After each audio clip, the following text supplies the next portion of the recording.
Magandang araw po sa inyo, pati na rin sa ating mga taga-subaybay sa PTV4. Kaninang alas 10 ng umaga, yung sentro nitong si Typhoon Karina ay huling namataan sa layong 320 kilometers east ng Basco, Batanes. Ito ay nagtataglay ng lakas na hangin sa 140 kilometers per hour malapit sa sentro at bugso na aabot sa 170 kilometers per hour. Kumikilos sa direksyong Hilaga sa bilis na 15 kilometers per hour.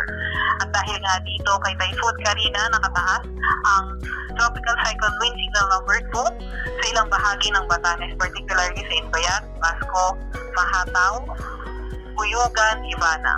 Signal number 1 naman sa nalalabing bahagi ng Batanes sa may Cagayan, kabilang ng Babuyan Islands, sa nalalabing bahagi ng Isabela, sa may northern portion ng Apayao, sa may northern portion ng Ilocos Norte, northern portion ng Aurora, Bonillo Islands, Calagos Islands, northern portion din ng Catanduanes. May mga malalakas na pagulan din tayong inaasahan dahil kay Karina for today 100 to 200 millimeters sa mga pagulan sa may Batanes, Babuyan Islands, northern at eastern portion ng mainland Cagayan at Ilocos Sur.